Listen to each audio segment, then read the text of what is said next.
Hello everyone and welcome back to Let's Play Pulseman. And the last one we got through 2 more of the game stages and now we're reached the 7th and final stage, Japan. Listen Pulseman. I found Galaxy Gang's headquarters. And this is without a doubt the longest stage in the game, given that we're about the same video length as the rest, but it's just the one stage this time. With good reason given the stage's structure.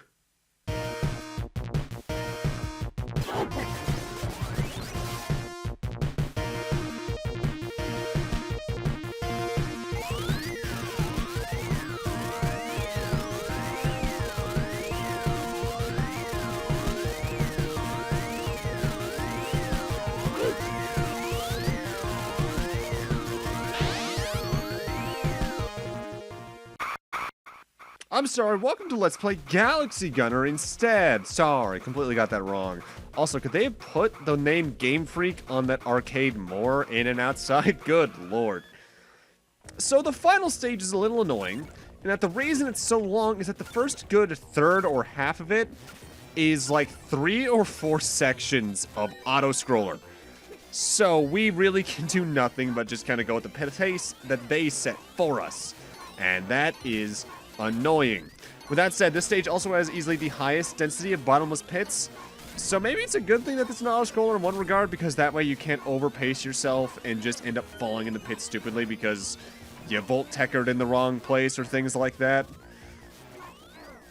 With that said, I do like the theming of this stage, where it's all just basically, well, the first good part of it is just a space shooter that we're meant to be in, and that's just cool. Also, I appreciate the background here. I don't know why, I really like the amount of parallax going on. If there's anything I could say to make this stage go easier for you, at least in the first screen of it, stay towards the left third of the screen so that the enemies can't come out of nowhere and blindside you.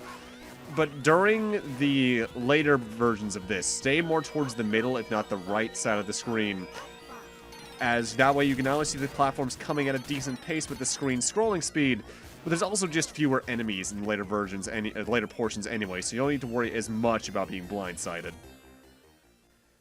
With that said, it only gets worse and worse in terms of the bottomless pits, so be a little careful in either direction.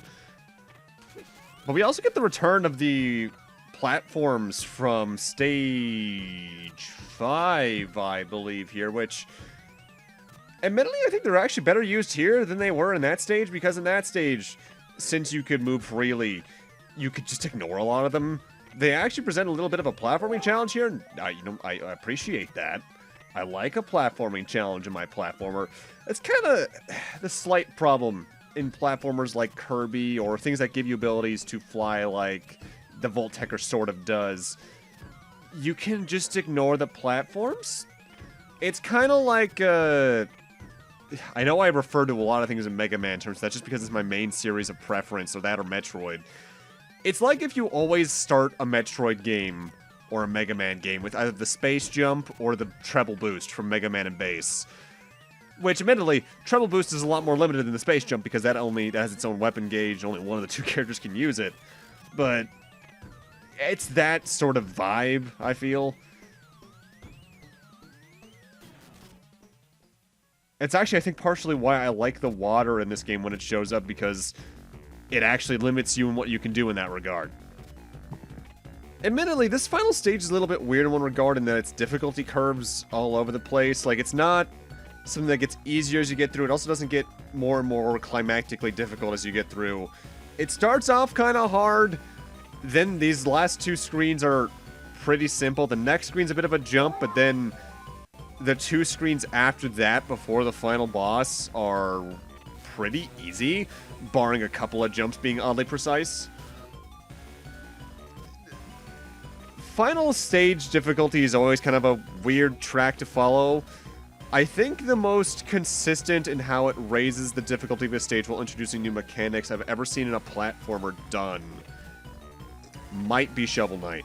But that's just because across all those campaigns, they just got really tight at doing that. I personally don't think they did the best with it in King of Cards, but that's just because I honestly don't like how that campaign's designed as much compared to the other ones.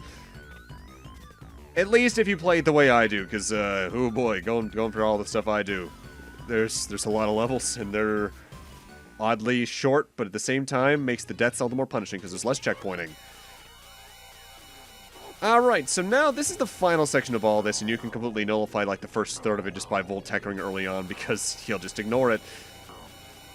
What makes this section so difficult is that now the death hazard is no longer bottomless pits, it's getting crushed, because there's going to be a couple times like this where you have walls that you'll try to get into. Admittedly, though, if you volt-techering, it's not really much of a threat at all, because you'll just bounce back and forth between the blocks and the death wall to the left. But getting crushed, I believe, is still a very prominent threat here. There's also these lasers. The only way you can really get through is to either dash through them or volt-techer properly. You can't time your jump to get between these lasers. You need to get through them in some form of invincibility state.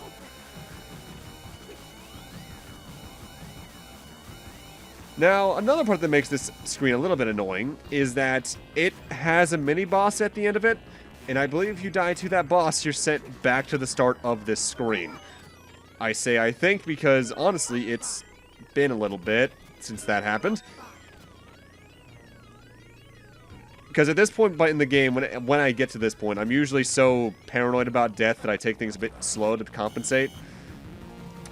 Boss fight for this section is this Wariyama ship, which only really does one attack, and that's to go through the 3 elevation scene here, and fire a laser that takes up the elevation it's on. You need to attack the little cannon in the back of it to do damage, so you need to get up close and personal or use a flash arrow. I recommend doing both if you can time it well just to get some extra damage in.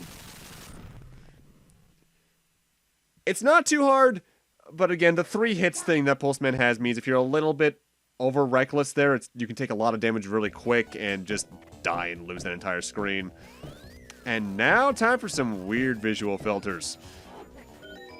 This is probably the hardest non-auto-scrolling section of this stage because there's a lot of bottomless pits that you can't see until you've already fallen into them, really. Not to mention, the flying enemies here, you can easily just rush face first into if you're not being too careful.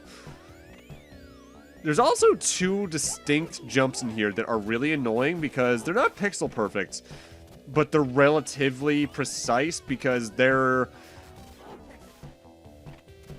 between 2 slopes with a low ceiling. So you can't dash off them, you can't easily volt-techer in out of them until you've already done it first. It's a little bit of an annoying jump. Also, knockback sucks. Knockback, I don't think is how you get normally hit in this game. It's only what happens when you get hit in midair. But good to see that. That'll always be a way for me to die in video games, no matter what it is.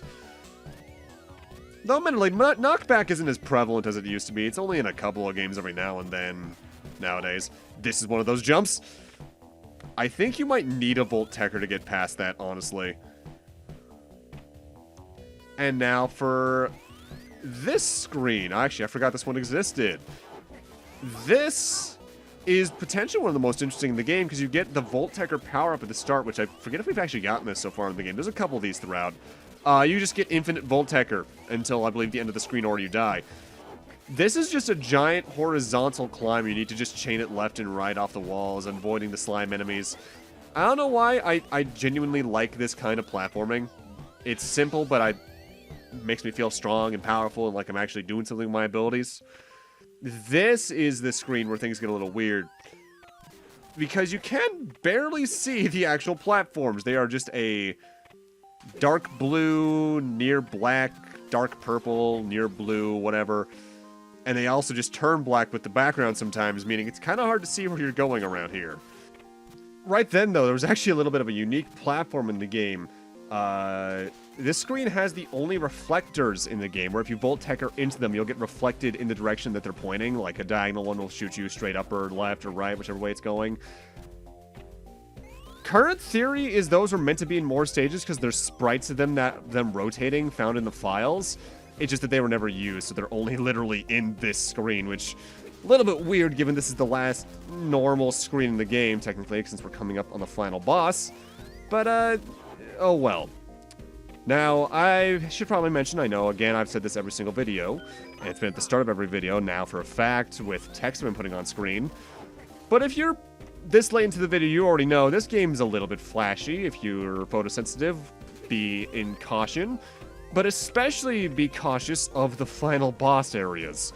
because the next screen all the way through to the start of the credits, a little bit flashy, especially the final boss itself. I'll talk more about that when we get there, so be careful.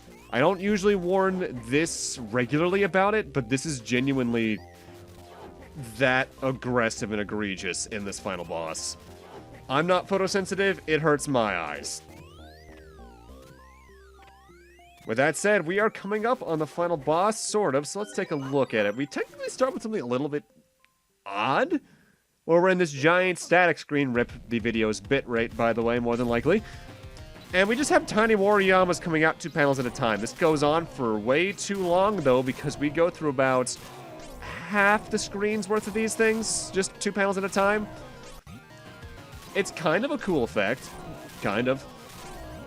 Thankfully, the Wariyamas themselves, their only attack is to jump at you in either tiny jumps or high jumps. I think it depends on where they are relative to you. Also, I like that just for like a split second, you can see Wariyama's face just for a frame when they spawn.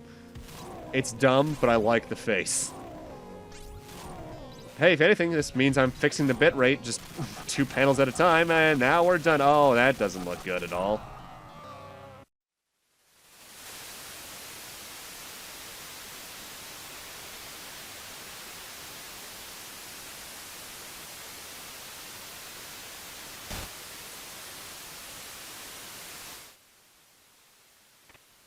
Time for the final boss against Wariyama, and this is where it gets its flash use. Every time you damage him, it flashes white on and off a lot. Wariyama is the usual hands and face boss fight, but the face isn't what you need to hit. You need to hit the hands. They can slam on the ground, release projectiles in several diagonal fields, spawn little Wariyamas to land at you, or just fire another projectile at you. With that said, if you're able to read which room they're going to do, because I believe it's always in the same pattern of slamming up and down, then the inner thing with the ball, then the 3 projectiles, it's a pretty quick and easy final boss. Just, again, be careful of that flashing, because goddamn.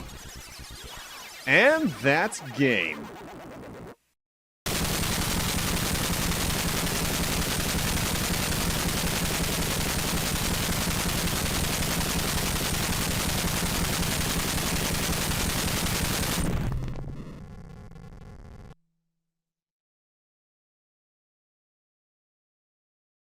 The head office of the secret organization, Galaxy Gang, has just been destroyed.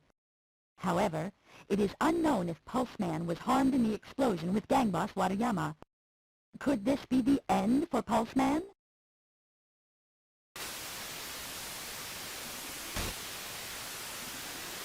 Here I am.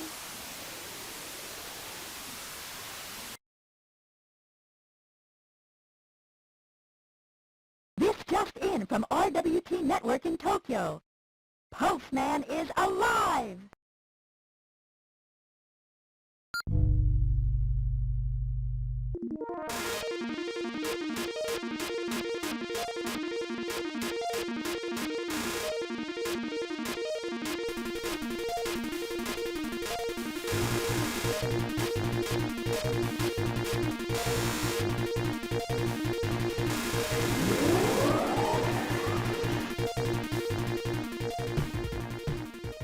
And that's Pulseman. It's good, if a little bit odd for the time. There's some really interesting ideas here, and I like how Pulseman himself controls and his main mechanics. And while I like the individual levels on a mechanical basis, sometimes the controls can be a little bit iffy to get around things, sometimes the flashing can be a bit too much, and sometimes I like to get a little cute with how much you have to bounce back and forth. There's a lot here. I think it's good. Could it be tightened up with like a modern day sequel or remake? Yeah, probably, but I doubt that's ever going to happen. For what it is, it's a fine game. There are better platformers on the Genesis and Super Nintendo, I think. But at least the soundtrack's kick-ass, and it's one of those things where it's nice to see where a developer that we know a lot nowadays for one particular thing did before they started doing that one particular thing. Because they still apparently reference Pulseman to this day, even in The Office, with like some art every here and there, and it's a nice little game.